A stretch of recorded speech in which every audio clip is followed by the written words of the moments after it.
தரிசிவனையான மந்திரி சபாநாயகர் அவர்களே, கௌரவ சபாநாயகர் அவர்களே, பாராளுமன்ற நிலைய கட்டளை 27(2) கீழ் நீதி மற்றும் தேசிய ஒருமைப்பாட்டு இது சத்தமா இருக்கு. கௌரவ சபாநாயகர் சவுண்டா இருக்கு, கதைக்க முடியாம இருக்கு. சத்தம் ஆஜபக்சே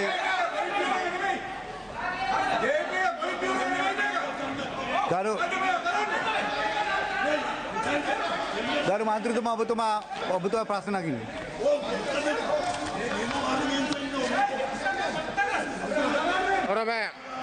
கௌரவ சபாநாயகர் அவர்களே, பாராளுமன்ற நிலையியற் கட்டளை 27(2) கீழ் நீதி மற்றும் தேசிய ஒருமைப்பாட்டு அமைச்சர் கௌரவ தர்சன நாணயக்கார அவர்களை 2025/6/17 கேட்பதற்கு கடந்த 2010 ஆண்டுக்கு முற்பட்ட 30 ஆண்டுகளுக்கு மேல் தமிழ் மக்கள் மீது மேற்கொள்ளப்பட்ட யுத்தம் காரணமாக காணாமல் ஆக்கப்பட்டவர்களும் படுகொலை செய்யப்பட்டவர்களும் மனித எலும்புக்கூடுகளாகவும் எச்சங்களாகப்படுவதை தாங்களும் அறிவீர்கள். அந்த வகையில் மண்டதீவு செம்பாட்டு தோட்டம், புனித தோமையார் ஆலயத்தின் அருகாமை, திருக்கேதீஸ்வரம், முல்லைத்தீவு, குமுளமுனை, கொக்குத்தொடுவாய் உள்ளிட்ட மனித புதைகுழிகளில் வரிசையில் தற்போது யாழ்ப்பாணம் செம்மணி சிந்துப்பாத்தி பகுதியிலிருந்தும் மனித எலும்புக்கூடுகள் மீட்கப்பட்டுள்ள நிலையில் இவை முழுமையாக தமிழ் மக்களுடையவைதான் என்பது தெளிவாகிறது.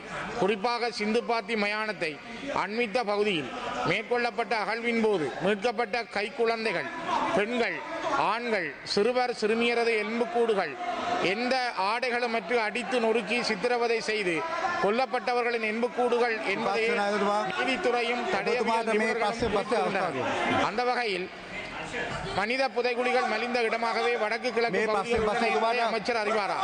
தற்போது யாழ்ப்பாணம் செம்மணி சிந்துப்பாத்தி இந்து மயானத்துக்கு அருகில் தோண்டி எடுக்கப்படும் மனித எலும்புக்கூடுகள் தொடர்பில் பக்கச்சார்பில்லாத நீதியான விசாரணைகள் மேற்கொள்ளப்பட்டு உண்மைகள் வெளிக்கொணரப்படுமா? இதற்கு முன்னர் நடைபெற்ற முல்லைத்தீவு கொக்குத்தொடுவாய் மனித புதைகுழிகள் அகழ்வு பணிகள் நிறைவேற்று விட்டதா என்பதையும் அது சார்ந்து நீதித்துறை மேற்கொண்ட நடவடிக்கைகள் எவை என்பதையும் அமைச்சர் இச்சபைக்கு அறிவிப்பாரா? மண்டதீவு செம்பாட்டு தோட்டம், தோமையார் தேவாலய பகுதியில் உள்ள மனித புதைகுழிகளில் 1990களில் வேலணை, மண்கும்பான், அல்லைப்பட்டி, மண்டதீவு பகுதிகளிலிருந்து அழைத்து வரப்பட்ட சிறுவர்களும் இளைஞர்களுமே புதைக்கப்பட்டார்கள் என வடக்கு கிழக்கு மனித உரிமை அமைப்புகள் குறிப்பிடுகின்றன. இது சார்ந்த விசாரணைகள் மேற்கொள்ளப்படுமா என்பதை அமைச்சர் இச்சபைக்கு அறிவிப்பாரா? 3ஆம் வட்டாரம் மண்டதீவைச் சேர்ந்த திருமதி சூசைதாஸ் ஜேசுரட்னம் தர்மராணி என்ற தாயார் தனது 2 பிள்ளைகள் உட்பட 84 பேர் மண்டதீவில் காணாமலாக்கப்பட்டுள்ளதாகவும் அதற்கான நீதியை பெற்றுத் தருமாறும் 2025 4/30 ஜனாதிபதிக்கு ஒரு கடிதத்தை அனுப்பி அதன் பிரதியை எனக்கும் கிடைக்கச் செய்துள்ளார். 1990ஆம் ஆண்டு காணாமலாக்கப்பட்ட தமது பிள்ளைகளுக்கு என்ன நேர்ந்தது என்ற கேள்விகளோடு காத்திருக்கும் இந்த தாய்மாருக்கு அமைச்சரின் பதில் என்ன? திருக்கேதீஸ்வரம் பகுதியில் அடையாளப்படுத்தப்பட்ட மனித புதைகுழியின் அகழ்வு கிடப்பில் போடப்பட்டுள்ளது. இதன் உண்மை நிலை என்பது எப்போது வெளிவரும் என்பதை அமைச்சர் இந்த சபைக்கு அறிவிப்பாரா?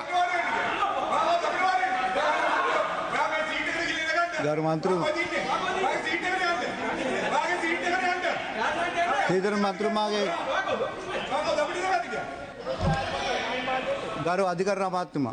Thank you, Honorable MP. විපක්ෂ නායකතුමා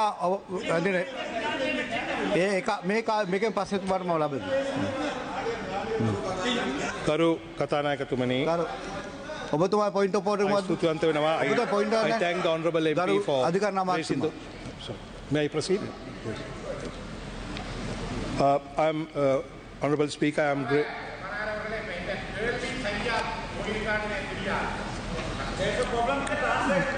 என்னுடைய கேள்வி கௌரவ சபாநாயகர் அவர்களே, என்னுடைய கேள்வி இந்த சத்தங்களுக்கு இடையில சரியாக இந்த சபையில சமர்ப்பிக்க முடியல. அப்படி என்றால் எனக்கு நீங்க திருப்பி ஒரு சந்தர்ப்பம் தர வேணும். நான் இதை சரியா வாசிக்க வேணும், இந்த கேள்வியை வாசிக்க வேணும். இல்ல நான் ஒருக்கா திரும்பி இதை வடிவா தெளிவா வாசிக்க வேணும். No, I clearly understood. The translation was good. So thank you, Honorable MP. I clearly understood. And also, the questions were sent in writing. So I know what the questions are. Thank you, Honorable MP, for your courtesy. No. There's no...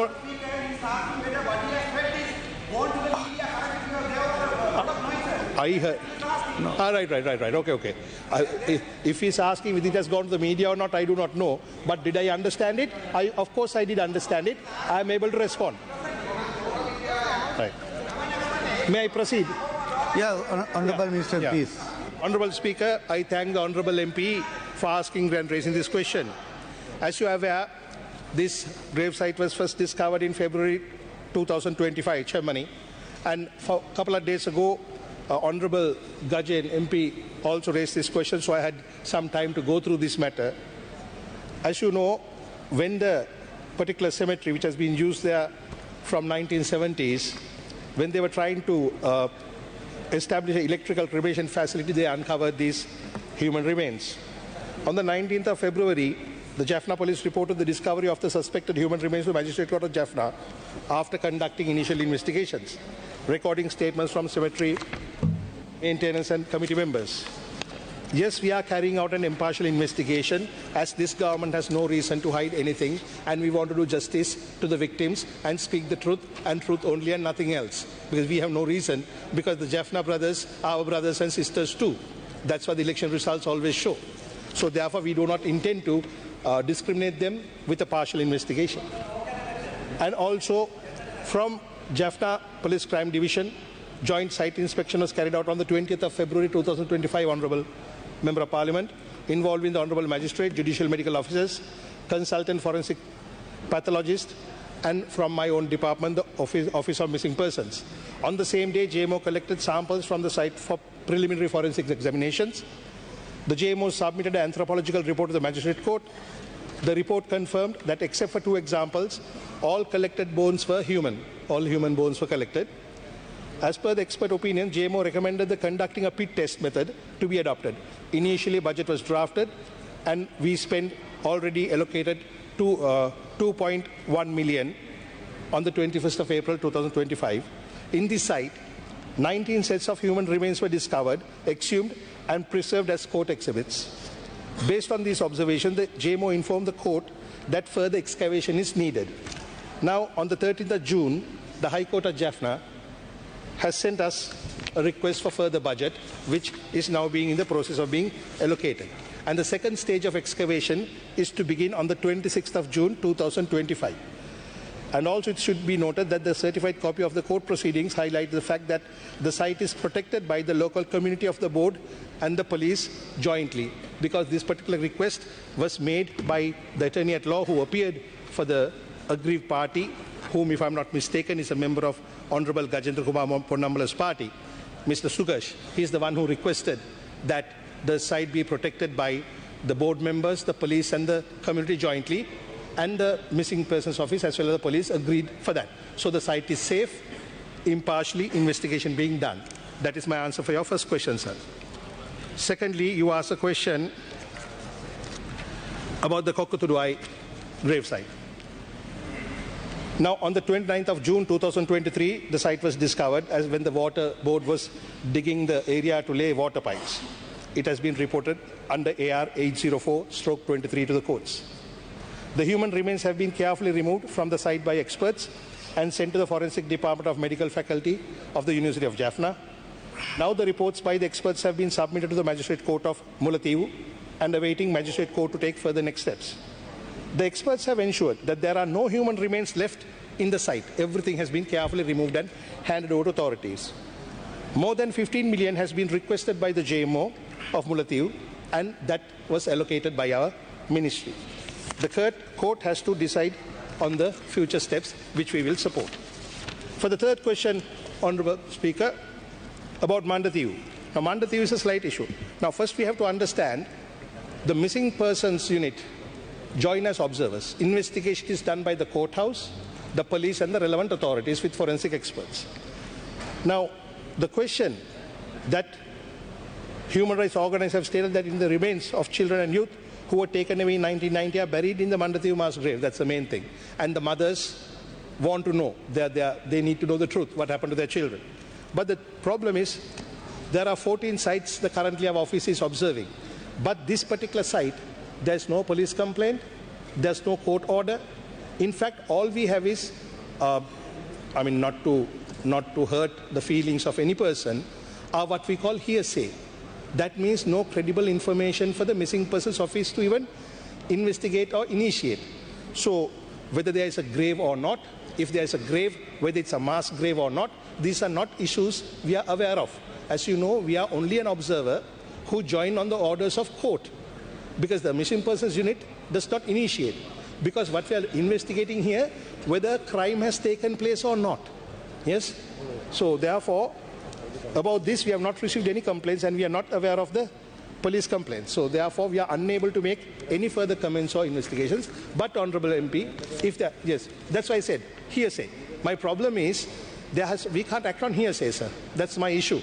But please do, the moment the credible information comes in the form of a solid police complaint or solid evidence, then this can begin, because we are very willing to do so, because we are not here to hide anything.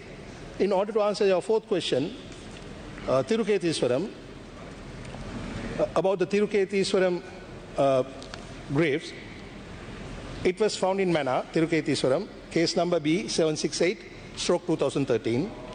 Human remains were carefully removed from the site by an expert team, and as per the court order, skeletal remains are kept under the custody of the judicial medical officer for further forensic medical examination. Requests have been made by the JMO to send the samples for analysis for radiocarbon dating. The JMO has requested $3,875 and recommended that the samples are sent to Florida, USA for carbon analysis. The budget was prepared by the courts. We are not preparing the budget. The budget, the court tells us this is the amount. Courts for radiocarbon testing of bone samples, which was sent to the Ministry of Justice, which has been subsequently approved. So therefore, that is the status of that matter. And also, the court has instructed to adopt an international procurement policy for sending the samples through a third party while the chain of custody is ensured. We have to make sure that these productions do not get mixed up or planted or changed, because at the end of the day, we are here to do justice. For that, you need to know the culprit. So we don't want any allegations on that part. The magistrate court has to give us further orders. It was highlighted that the fact that the entire process is to be conducted in a transparent manner, accountability at all stages. That is for sending for carbon dating. In order to finish off, just please let me have another 2 more lines. We are carrying out impartial investigations. We are saddened and shocked by these events. As a government, our policy is justice for all. Whether it's north or south is immaterial. And we do understand the pain of the grieving mothers, fathers, brothers and sisters, we do understand. But when a government works, we cannot work on gut reaction or hearsay. We need solid information, and we will continue to do our engagements. And whenever there is something that we need to know, I invite all the MPs and citizens. We are here to help and serve, because we want to put these wounds back to rest. Thank you, Honourable MP.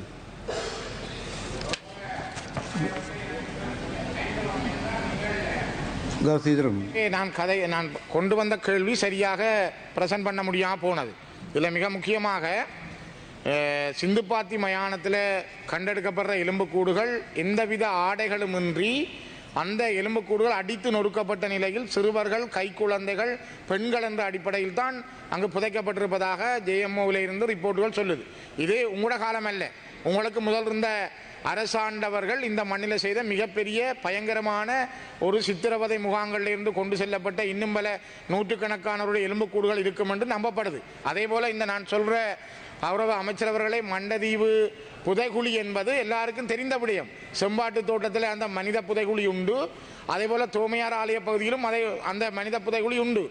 Food prints in sand என்று சொல்லி நிசோர் வடக்கு கிழக்கு மனிதகுல அமைப்பு தயாரித்த report இருக்குது. 60 பேருடைய படங்களோட. நான் கௌரவ சபாநாயகர்களே, அமைச்சரவர்களே, இதை நான் உங்களுக்கு சமர்ப்பிக்கிறேன். 60 பேருடைய இளைஞர்கள் என்னோட படித்தவர்கள் இருக்கிறார்கள். அல்லப்பட்டி பராசக்தி வித்தியாலயத்தில் என்னோடு படித்தவர்களும் இருக்கிறார்கள். 90ஆம் ஆண்டும் 91ஆம் ஆண்டிலேயும் ஒரு குறிப்பிட்ட 90ஆம் ஆண்டு காலப்பகுதிக்குள்ள இவ்வளவு பேரும் அதில் MA என்று சொல்றது மண்டதீவு, அல்லப்பட்டி, மண்கும்பான், இந்த 3 இடங்களிலிருந்து அழைத்து செல்லப்பட்டவர்கள் அல்லப்பட்டியில் வச்சிருக்கிற பொழுது அந்த மக்கள் ஓடி போய் அந்த நேரம் இராணுவத்தின் துணை ஆயுத குழுவாக இருந்த டக்ளஸ் சிவானந்தா EPDP போய் மக்கள் முறையிட்டு இருக்கிறார்கள் அவர்களை மீட்டு தர சொல்லி. அப்போ டக்ளஸ் சிவானந்தா சொல்லியிருக்கிறார், இல்லை அவர்கள் கொண்டே விசாரிச்சு போட்டு விடுவார்கள். அப்போ டென்சில் கொப்பையை அப்போ அந்த நேரத்தில் டக்ளஸ் சிவானந்தாவும் இதுக்கு உடந்தையா இருந்திருக்கிறார். ஆகவே டக்ளஸ் சிவானந்தா மீது நீங்க இந்த விசாரணை மேற்கொள்ளணும். இந்த கொலைகளுக்கு இந்த 50-60க்கு மேற்பட்ட கொலைகளுக்கு டக்ளஸ் சிவானந்தாவும் உடந்தையானவர். ஆகவே இந்த மண்டதீவு மண்கும்பா நல்லப்பட்டியின் கொலைகள் இந்த புதைகுழிகளுக்கான விசாரணை தயவு செய்து நீங்கள் விரைவாக எடுக்கப்பட வேண்டும். அதைத்தான் நான் இந்த இடத்துல வலியுறுத்துறேன். இதனுடைய முதலாவது இதுக்கு என்ன செய்வீங்கன்னு சொல்லுங்க கௌரவ அமைச்சர் அவர்களே. Yes, I think I answered you earlier, but I will say it again in a very short manner. As I told you, I will not take any credit away from those gentlemen who wrote the book, but they can do one step more. Come to us, tell us, because we cannot act on hearsay, right? Let there be a police complaint, let there be a court order, only then we can intervene. But as our policy is to investigate all matters, we are willing to initiate. But on what basis? So therefore, probably you table that book. We will find out about the... No, sir. ගරු පක්ෂනායකතුමා ராணுவத்தால இவர்கள் அழைத்து செல்லப்பட்டு இவர்கள் புதைகுழிகளில் தாக்கப்பட்டிருக்கிறார்கள். அதுக்குரிய முழு ஆதாரங்கள் இருக்கு. இதை விட நீங்கள் என்னத்தை கேட்கிறீங்க? ராணுவம் செய்ததுக்கு போய் எங்க முறைப்பாடு செய்யறது? இதுக்கு விசாரணை வேணுமே. Hold on. Now all this time you are raising questions very reasonably. Very reasonably you are asking questions. Now you are making a political speech.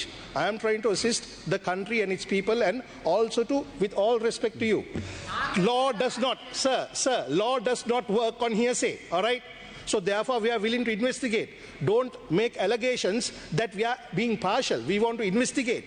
To investigate, we are all investigating. We are on court orders, we are investigating. And also the only place we have not started investigation is, I explained to you, that is Mandathivu. Mandathivu is the only place because there's no complaint. Now those persons who wrote the book, great, we'll talk with them. Whoever is willing to give us a lead to do this. So therefore don't make any allegations that we are trying to cover up. We are not.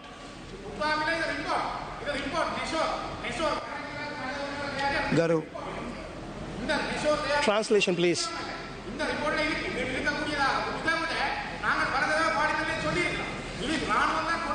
His microphone is not switched on, so I am unable to answer. ගරු සභා ආණ්ඩු පක්ෂ සංඝයාතුමා Thank you. ගරු කතානායකතුමනි, දැන් මේ ඊශ්‍රායලය සහ ඉරානය අතර ඇති වෙලා තිබෙන මේ යුද්ධමය ගැටුම සහ ඒකෙන් ඇතරම අපේ රටේ ආර්ථිකයට, විදේශ ප්‍රේෂණවලට, ජාත්‍යන්තර වෙළඳාමට ඇති වෙලා තියෙන බලපෑම පිළිබඳව මේ පාර්ලිමේන්තුවේ ඕන മന്ത്രിවරයෙකුට අදහස් ප්‍රකාශ කරන්න අයිතියක් තිබෙනවා. මම හිතනවා ඒක හැම පැත්තෙම වැදගත්. ඒක විපක්ෂ නායකවරයාට තියෙනවා, අනිත් മന്ത്രിවරුන්ටත් තිබෙනවා. ඒ වගේම මෙවැනි ආකාරයේ හදිසි ජාතික වැදගත්කමක් සහිත ප්‍රශ්න මේ පාර්ලිමේන්තුවේ ඉදිරිපත් කිරීම සඳහා තමයි 27-2 කියන අවස්ථාව තිබෙන්නේ. විපක්ෂ മന്ത്രിවරුන්ට ඒ අවස්ථා අද දෙකක් තිබුණා. එතකොට යුද්ධය පටන් ගත්තේ ඊයේ රෑ නොවේ, අද උදේත් නෙවෙයි. විපක්ෂ නායකතුමාට තීන්දුවක් ගත හැකිව තිබුණා මේ මොහොතේදී කාලීනව වැදගත්ම ප්‍රශ්නය 27-2 ඉදිරිපත් කරන්න ඕනේ මොකක්ද කියන එක. එතුමා ඒ අවස්ථාව ගත්තේ නැහැ. ඒ වගේම අද සභාව කල්තබන අවස්ථාවේ යෝජනාවක් හැටියට ප්‍රශ්නයක් හැටියට කුරුණෑගල දිස්ත්‍රික් පාර්ලිමේන්තු මන්ත්‍රීණිය නීතිඥ ගීතා හේරත් මැතිණිය ඉදිරිපත් කළ තිබෙන්නේ මේ මැද පෙරදිග යුද ගැටුම සම්බන්ධයෙන් තමයි ප්‍රශ්න ඉදිරිපත් කළ තිබෙන්නේ.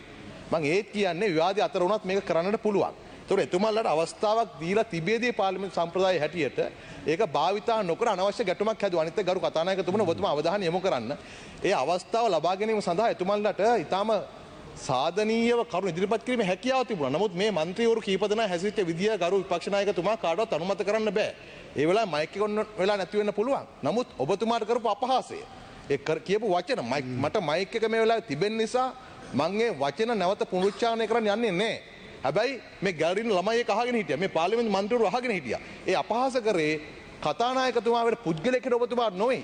මේ සභාවට මේ කතානායක පුටුවට මමසේ කරුණා කරලා එවැනි ආවේගශීලීත්වයකට ගිහිල්ලා එහෙම වචන කතානායකවරට එරෙහිව පාවිච්චි කරන්න ගියොත් මේ පාර්ලිමේන්තු සභාව තියාගෙන යන්න බෑ කර කතානායකතුමනි. නිසා කරුණා කරලා ඔබතුමාලා ඒ විදිහට හැසිරෙන්න එපා. ඒක කිසි තේරුමක් නැති වැඩක්.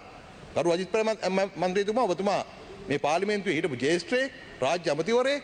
එතකොට ඒ පාවිච්චි කර වචන කතානායකවරයාට එරෙහිව ඒක මේ පාර්ලිමේන්තුව කිසිසේත් ගැලපෙන්නේ නැහැ.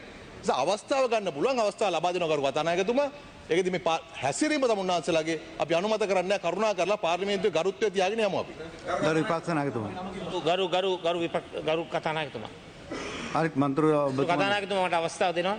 ඔබතුමාට ගරු කතානායකතුමනි, අපි මතු කරන්නට හැදුවේ ජාතික වශයෙන් වැදගත් ප්‍රශ්නයක්.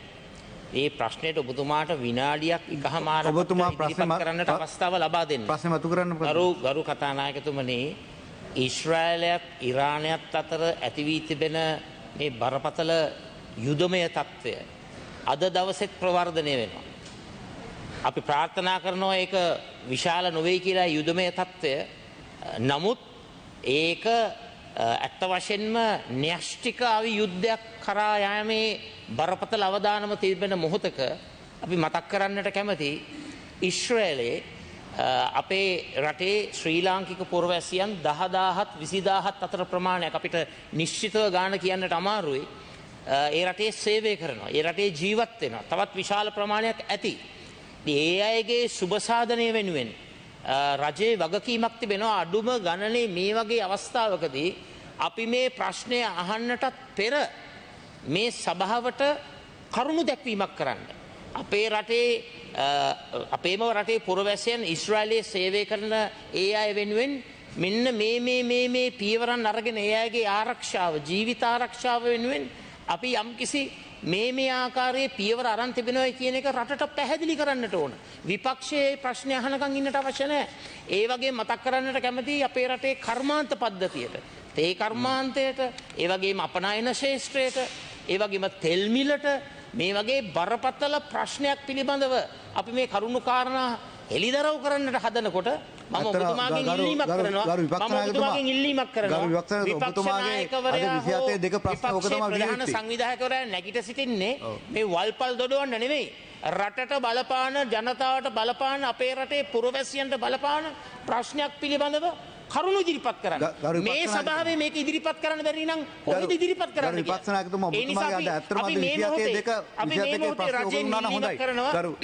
මේ කාරණාවට විධිමත් උත්තරයක් දෙන්න.